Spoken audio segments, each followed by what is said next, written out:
এক নাম্বার প্রশ্ন যেটা, আমাদের ক্রিকেট বোর্ডে সবাই অনেক পজিটিভিটি খোঁজার চেষ্টা করছে।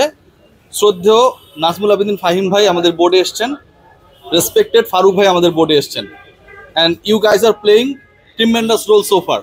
বাট একটা জায়গায় আমার কাছে মনে হয় যে আপনারা আপনাদের ব্যক্তিগত হোক আর যেটাই হোক কথায় স্ট্রিক্ট থাকতে পারেন নাই। পয়েন্টটা হচ্ছে, আমাদের নোমান ভাইকে একটা ইন্টারভিউ আপনারা দুজনই দিয়েছিলেন এবং সেখানটায় আপনি ব্যক্তিগতভাবে বলেছেন যে বাংলাদেশের ক্রিকেটে ক্ষতিগ্রস্ত করার ক্ষেত্রে চান্ডিকা হাথুরু সিং এর একটা প্রোঅ্যাক্টিভ রোল রয়েছে। আপনি যদি সেই ক্ষমতায় যেতে পারতেন তাহলে এটা সরিয়ে দিতেন। এরপর আমি প্রশ্ন করেছিলাম সংবাদ সম্মেলনে, সেখানটায় আপনি বলেছিলেন যে আর 7 থেকে 14 দিনের মধ্যে একটা সিদ্ধান্ত পাবেন। আমরা সিদ্ধান্ত পাইনি। আমার প্রিয় ফাহিম ভাই তিনিও বলেছেন যে কেউ যদি ক্ষতি করে, ক্ষতিকর মানুষকে রাখার থেকে কেউ না থাকা ভালো, অনেকটা এরকম ছিল বক্তব্যটা। আমার প্রশ্ন হচ্ছে, চান্ডিকা হাথুরু সিং এ আপনারা যখন এসছেন তখনও আছে, নাজমুল হাসান পাপন যখন ছিলেন তখনও ছিল।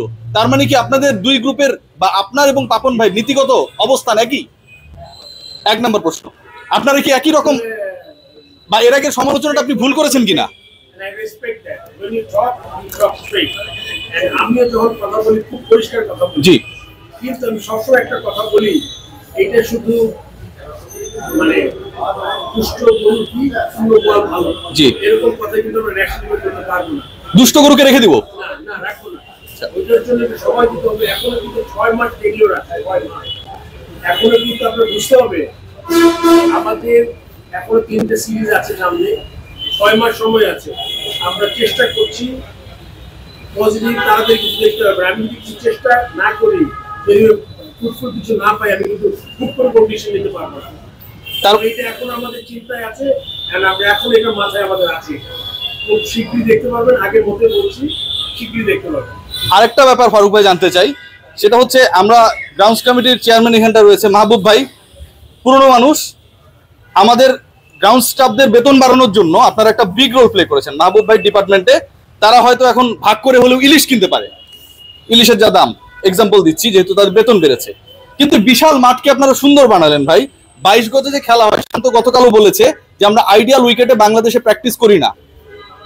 ওই জায়গাটায় যদি আপনারা ইমপ্রুভমেন্ট না করেন, গ্রাউন্ডসম্যানদের স্যালারি বাড়িয়ে এলন মাস্ক বানাইতে কোনো লাভ হবে না। আপনার 22 গজ তো ওরকমই থাকবে। সো এখানটাও কি দুষ্টগরু থাকবে কিনা? কামিলিটি সিলভা, যেটা দেখেন এটা আন্তর্জাতিক খেলাগুলো দেখেন, ডোমেস্টিক নেই। যে খেলাগুলো হয় আমরা আগেও বলেছি, যেভাবে দলের চাহিদা থাকে সেভাবেই আন্তর্জাতিক খেলার মাঠগুলো তৈরি হয়।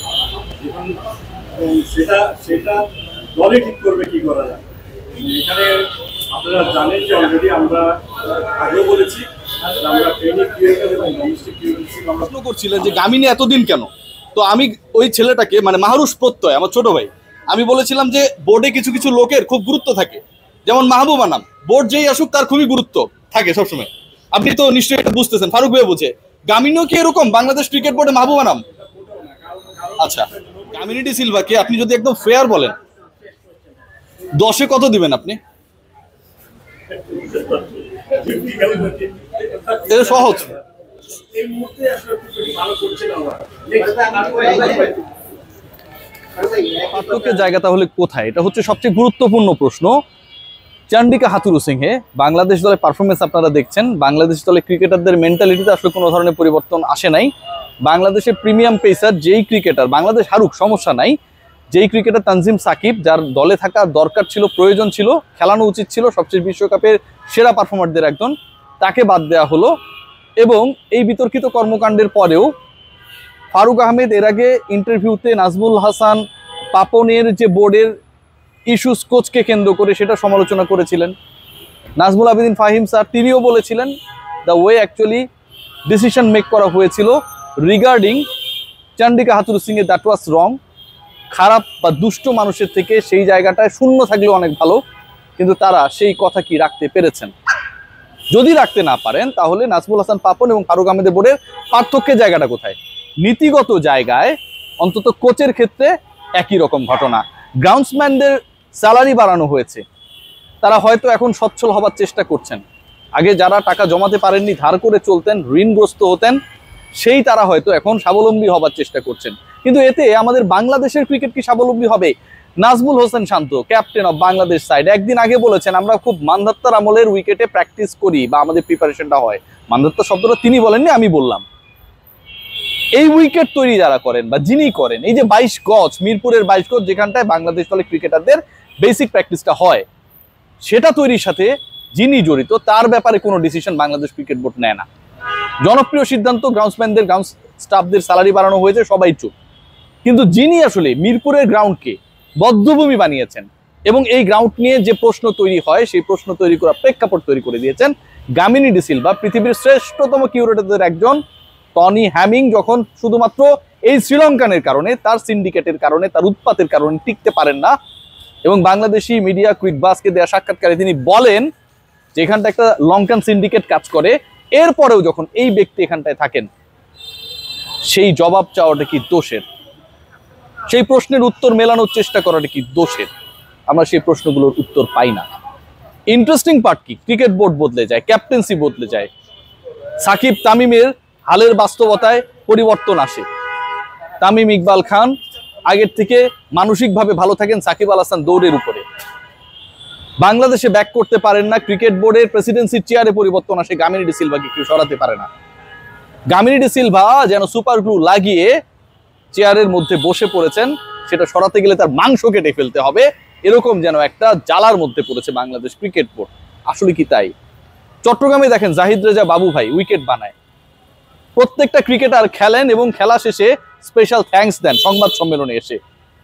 একজন যদি এই ক্রিকেটারদের, হোম অফ ক্রিকেটে যে ক্রিকেটাররা খেলেন, যদি তাদের দাবির প্রেক্ষিতে এখানটা উইকেট ভালো বানানো হতো বা খারাপ বানানো হতো, গামিনী ডি সিলভার হয়ে তো কথা বলতেন ভাই, কেউ না কেউ তো কথা বলতেন।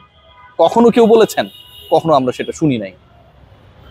একটা দলকে বদলাতে হলে, একটা বোর্ডকে পরিবর্তন করতে হলে বেসিক যে জায়গাগুলোতে পরিবর্তন দরকার, সেই পরিবর্তনগুলো দরকার। সেই পরিবর্তনগুলো এখন পর্যন্ত আমরা দেখিনি।